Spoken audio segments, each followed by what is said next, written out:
বাংলাদেশের রাজনীতির ইতিহাসে এক বিরল দৃষ্টান্ত স্থাপন করলেন নাহিদ ইসলাম। উপদেষ্টা পরিষদ থেকে পদত্যাগ করে নিজের ব্যাংক হিসাব প্রকাশ করেছেন তিনি। কিন্তু কত টাকা আছে নাহিদের অ্যাকাউন্টে? সম্প্রতি এক চমকপ্রদ তথ্য প্রকাশিত হয়েছে। পদত্যাগ করার ডাক ও তথ্য উপদেষ্টা নাহিদ ইসলামের অ্যাকাউন্টে ৩০০ কোটি টাকা জব্দ করেছে সেনাবাহিনী। প্রিয় দর্শক, বিস্তারিত জানুন পুরো ভিডিওতে। গত ৮ই আগস্ট ছাত্র জনতার সফল গণ অভ্যুত্থানের পর ডক্টর ইউনূসের নেতৃত্বে গঠিত অন্তর্বর্তীকালীন সরকারের তথ্য উপদেষ্টা হিসেবে দায়িত্ব গ্রহণ করেছিলেন বৈষম্য বিরোধী ছাত্র আন্দোলনের অন্যতম প্রধান সমন্বয়ক নাহিদ ইসলাম। ৭ মাস দায়িত্ব পালনের পর তিনি স্বেচ্ছায় পদত্যাগ করেন। পদত্যাগের পরদিনই ফেসবুকে এক স্ট্যাটাসে নাহিদ ইসলাম উল্লেখ করেছেন যে উপদেষ্টা পদে যোগদানের আগে তার কোনো ব্যাংক অ্যাকাউন্ট ছিল না। ২১ আগস্ট ২০২৪ সালে সরকারিভাবে সোনালী ব্যাংকে তার নামে একটি ব্যাংক অ্যাকাউন্ট খোলা হয়, যেখানে ২৬ ফেব্রুয়ারি ২০২৫ সাল পর্যন্ত ১০ লক্ষ টাকা জমা হয় এবং ৯,৯৬,০০০ টাকা উত্তোলন করা হয়। তিনি আরও জানান, এই অ্যাকাউন্ট ছাড়া তার কোনো অন্য ব্যাংক হিসাব নেই। এছাড়া নাহিদ ইসলাম স্পষ্টভাবে জানান যে তার বা তার পরিবারের স্ত্রী, মা, বাবা কারো নামে বাংলাদেশে কোনো জমি বা ফ্ল্যাট নেই এবং তারা কোনো সম্পত্তি ক্রয় করেনি।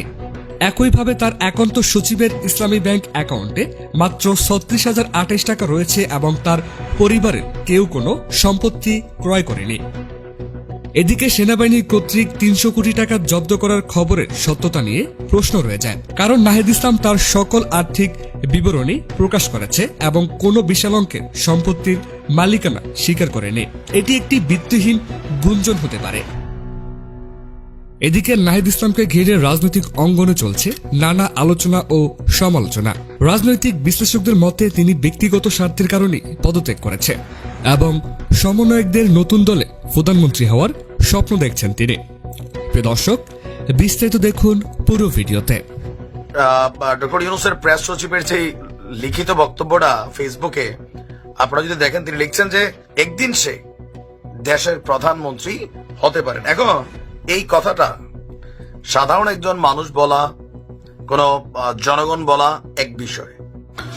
বিএনপি এমনিতে বলে না যে সরকার কিংস পার্টি বানাচ্ছে। আর ডক্টর ইউনূসের এক বক্তব্যতে এটা পরিষ্কারই হয়ে গেছে যে ছাত্রদের রাজনৈতিক দল গঠনের পেছনে ছাত্রদের পাশাপাশি ডক্টর ইউনূসের যে আকাঙ্ক্ষা সেটাও কিন্তু কম না। বিশেষ করে আজকে যখন আমাদের ছাত্র উপদেষ্টা নাহিদ ইসলাম পদত্যাগ করলেন, এরপর পরই নাহিদ ইসলামকে নিয়ে একটা বক্তব্য দিয়ে বসলেন প্রধান উপদেষ্টার প্রেস সচিব শফিকুল আলম। উনি কি আসলে এটা বুঝা দিলেন নাকি একটা ইশারা ইঙ্গিত দিলেন? এটা নিয়ে একটা তর্ক বিতর্ক কিন্তু ইতিমধ্যে মিডিয়া পাড়ায় তোলপাড় শুরু হয়ে গেছে। তবে শফিকুল ইসলামরা অবশ্যই চায় যে ছাত্রদের দলটাই আগামী দিনে যেন রাজনৈতিক ক্ষমতায় আসে এবং তারাই যেন বাংলাদেশকে শাসন করে।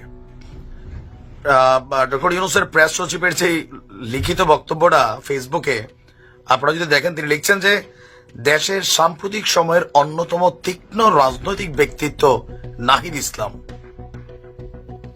আবার বলছি, দেশের সাম্প্রতিক সময়ের অন্যতম তীক্ষ্ণ রাজনৈতিক ব্যক্তিত্ব নাহিদ ইসলাম। আচ্ছা, এরপর লিখছেন তার বয়স ২৬ আর তিনি ইতিমধ্যে নৃশংস স্বৈরশাসকের বিরুদ্ধে একটি বড় বিদ্রোহের নেতৃত্ব দিয়েছেন। দেশের রাজনৈতিক অঙ্গনে আরো কয়েক দশক বড় বৈশিষ্ট্য হয়ে থাকবেন। সর্বশেষ লিখেছেন যে আর আল্লাহ জানে একদিন সে দেশের প্রধানমন্ত্রী হতে পারেন। এখন এই কথাটা সাধারণ একজন মানুষ বলা, কোন জনগণ বলা এক বিষয়। প্রধান উপদেষ্টা মানে বর্তমান প্রধানমন্ত্রী আমরা যাকে বিবেচনা করি, ওনার প্রেস সচিব যখন বলে যে নাহিদ ইসলামী আগামী দিনে প্রধানমন্ত্রী হতে পারেন, দেন অবশ্যই পলিটিক্যাল অঙ্গনে একটা কোয়েশ্চেন মার্ক তো তৈরি হচ্ছেই যে ঘটনা কি ভাই। ইতিমধ্যে আপনারা দেখছেন যে ছাত্র দলের সেক্রেটারি, তারপর যারা সভাপতি আছেন, বিএনপির যারা বিভিন্ন নেতারা আছেন, তারা কিন্তু নাহিদের পর আসিফ এবং মাহফুজেরও পদত্যাগ চেয়েছেন।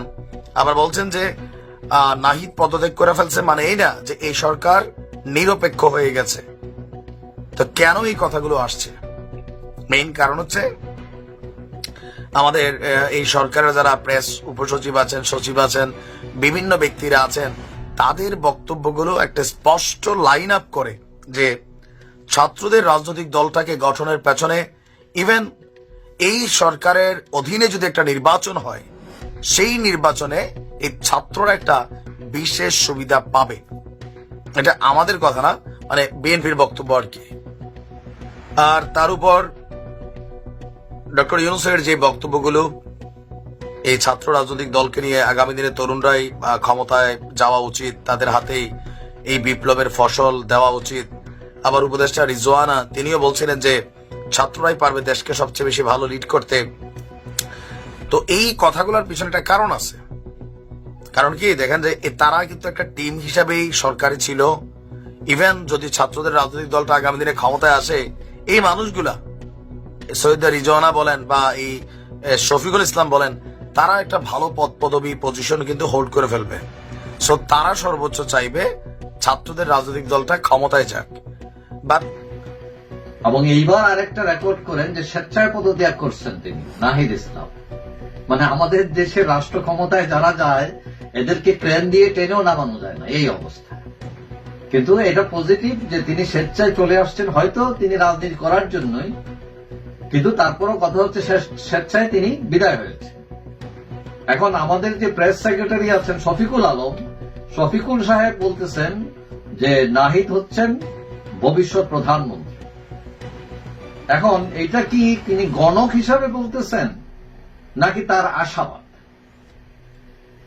এখন তরুণরা সবসময় সম্ভাবনাময়। আমি 50 বছরে যে দৌড় দিতে পারবো, 20 বছরের ছেলেটা আরো বেশি দৌড় মানে জুড়ে দৌড়াইতে পারবে, এটাই স্বাভাবিক।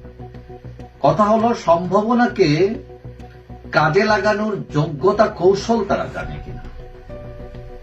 কারণ 5 আগস্টের পর ছাত্রদের যে ইমেজ তৈরি হয়েছিল 6 মাস পর সেটা আর নেই, অনেকটাই তলানিতে। কারণ তাদের মধ্যে বিভক্তি আসছে, হঠকারিতায় ডুবে গেছে তারা। এই প্রেসিডেন্টকে সরাই ফেলো, সংবিধান বাতিল করে ফেলো, একবার বিপ্লবী সরকার তৈরি করবে, এরকম ভাব। এখন ভাবটা যদি এরকম হয় যে আমরা বিপ্লব করছি, এখন দেশের মালিক আমরা, কেউ কোনো কথা কইতে পারবে না, আমাদের ইচ্ছা মতো আমরা চলবো, হ্যাঁ আমরা ইচ্ছা মতো আমাদের আইন হাতে তুলে নেব, ব্যাপারটা যদি এরকম হয় তাহলে রাষ্ট্র কোথায় গিয়ে দাঁড়াবে? এইদিকে দেশে দ্রব্যমূল্যের ঊর্ধ্বগতির কারণে মানুষের অবস্থা খারাপ, আইন শৃঙ্খলা পরিস্থিতি এমন যে সন্ধ্যার পর বাসা থেকে বাইরেতে ভয় পায় মানুষ। কারখানা, অনেক কারখানা বন্ধ হয়ে গেছে, মুদ্রাস্ফীতি থামানো যাচ্ছে না, বেকারত্ব বাড়ছে, সীমান্তে সমস্যা, তারপরে এই যে নিজ হাতে আইন তুলে নেওয়া এবং সেটা সেই অপরাধীদের আবার না ধরা, সেটাও একটা প্রবলেম।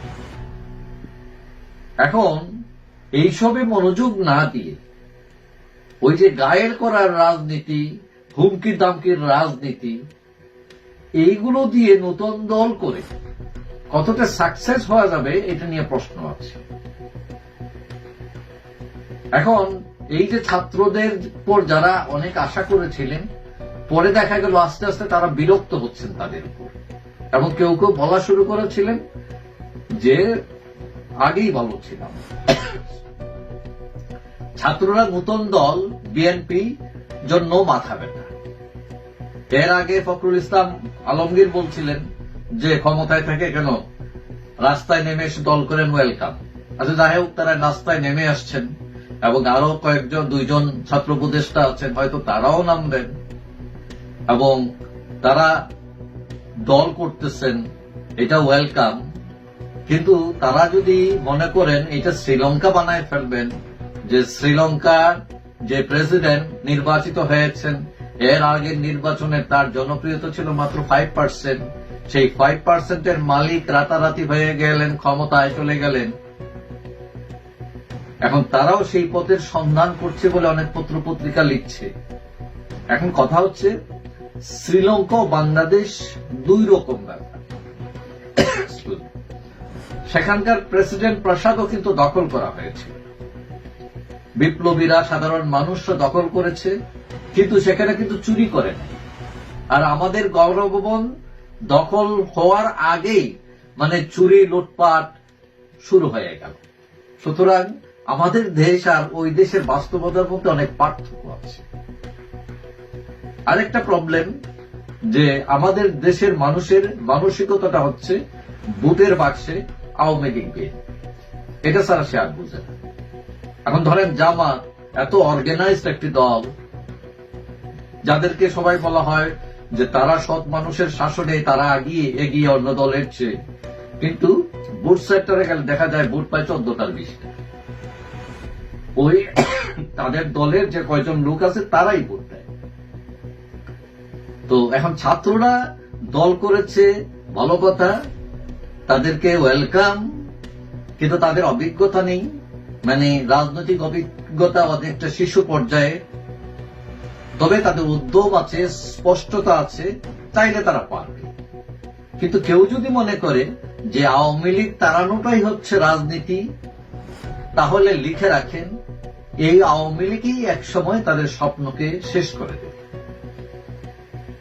প্রধানমন্ত্রী হওয়া তো দূরের কথা, কিন্তু আমরা চাই যে তাই করুক না কেন, সবাই যাতে রাষ্ট্রের জন্য, মানুষের জন্য কাজ করে। কারণ ছোট্ট একটা দল, পক্ষ প্রতিপক্ষ তো থাকবেই। প্রতিপক্ষ হওয়া মানেই না যে আপনি দুশ্মন হয়ে গেলেন। আপনার চিন্তা চেতনা ভাবনা একরকম হতে পারে, আমার আরেক রকম হতে পারে। এটাই হচ্ছে গণতন্ত্রের সৌন্দর্য। আশা করি সবাই সেটা বুঝবেন, এবং যারা ছাত্ররা আছেন তাদের জন্য শুভকামনা থাকলো। নতুন দলের দেখা যাক তারা কতটুকু কি করে। যাই হোক, সবাই ভালো থাকবেন। আশা করি দেখা হবে অন্য কোনো ভিডিওতে ইনশাআল্লাহ। আল্লাহ হাফেজ।